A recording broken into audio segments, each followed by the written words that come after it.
Hoje nós vamos conversar sobre o livro de Ruth, um livro curtinho, mas que mostra de uma forma incrível a obra de redenção de Deus a nosso respeito. O primeiro capítulo de Ruth mostra a família de Elimeleque saindo da terra de Belém de Judá e indo para outra terra atrás de sustento para sua família.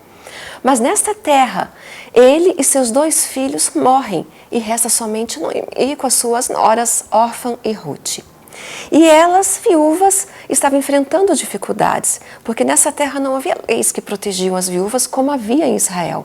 Então Noemi decide voltar para Belém de Judá e prontamente Orfa e Ruth decidem voltar junto com ela.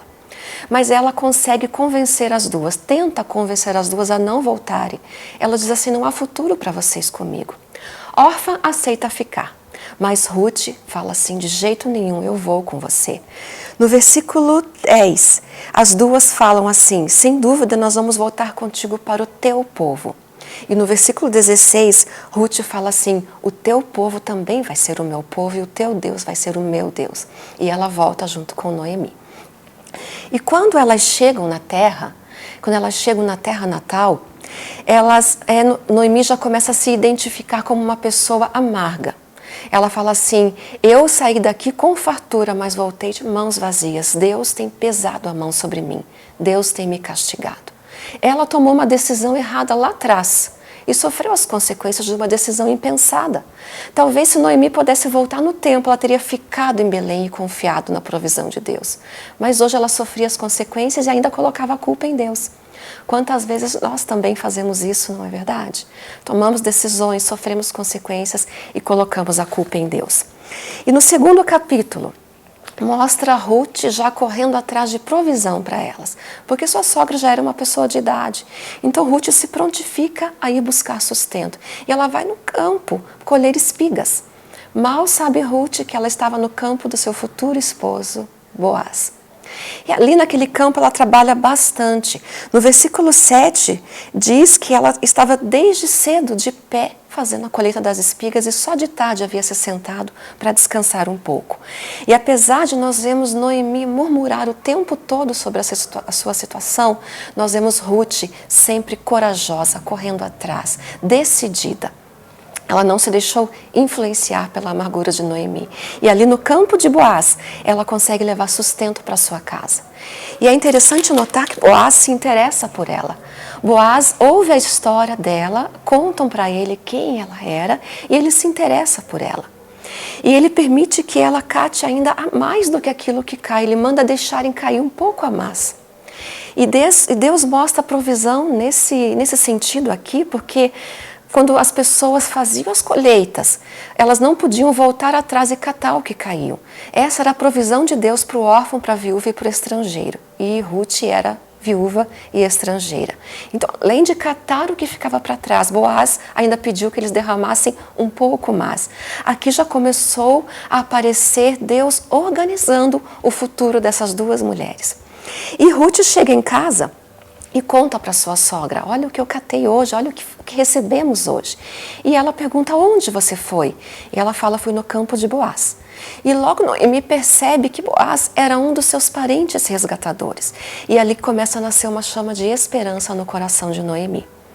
E no capítulo 3, Noemi começa a aconselhar Ruth a respeito desse parente resgatador. Ela começa a orientar a forma como era o costume de se achegar aos pés desse parente resgatador. Ela fala: olha, Noemi, você vai se banhar, se perfumar, e você vai chegar lá onde Boaz está e vai se deitar aos pés dele e descobrir os pés dele.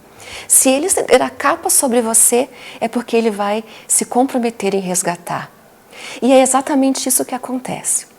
Ruth chega, se deita aos pés de Boaz, descobre os pés dele. Boaz até se assusta de ver Ruth aos seus pés, mas quando ele percebe que é ela, e ele sabe que ele pode ser um dos parentes resgatadores, ele coloca a sua capa sobre ela como quem diz: eu vou te resgatar. Isso me faz pensar no que Jesus fez por nós.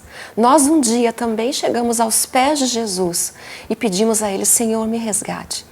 Ele estendeu sobre nós a sua capa e disse: sim, eu te resgatarei.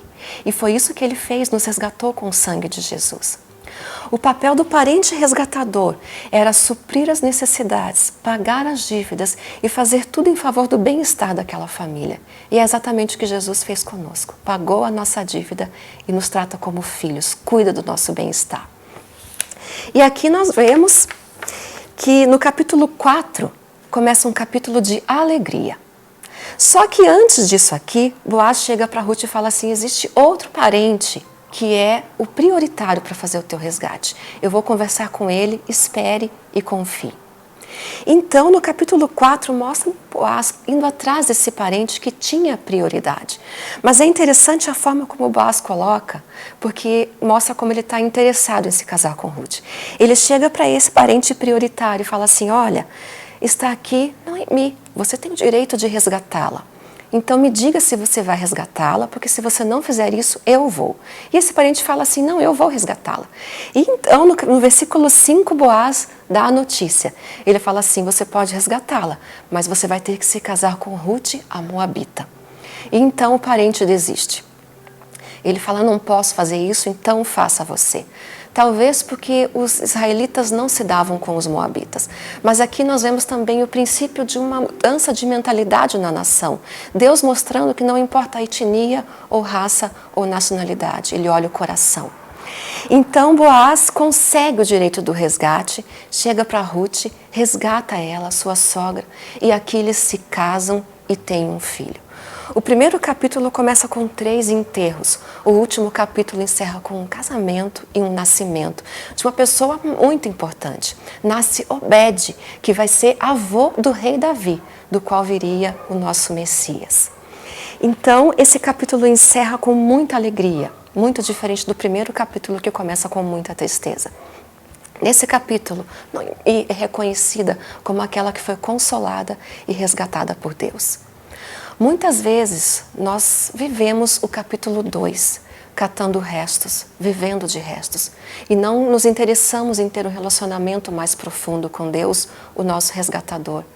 Aqui Ruth mostra para nós a importância de não querer somente viver dos restos, mas de se lançar aos pés daquele que pode te resgatar, reconhecendo que não tem nada, mas que Ele pode te fazer tudo, te dar tudo, te resgatar e te dar uma nova vida. E que isso fique no nosso coração. O Senhor é o nosso resgatador. E quantas coisas mais poderíamos tirar daqui? Por exemplo, a maneira como nós nos relacionamos com as pessoas. E ainda aqui ilustrado por sogra e nora. Um relacionamento que hoje em dia as pessoas fazem piadas a respeito dele. Mas eu te pergunto, como anda o seu relacionamento com a sua sogra ou com a sua nora? Como anda o seu relacionamento com as pessoas à sua volta? Esse livro conta a história de pessoas que baseavam o relacionamento em fidelidade e em respeito. Você tem se relacionado com fidelidade e respeito com as pessoas que estão à sua volta? Nós precisamos pensar sobre isso, não é mesmo? E eu espero que o Espírito Santo tenha falado com você de diversas formas nesse livro. Que Deus te abençoe, em nome de Jesus.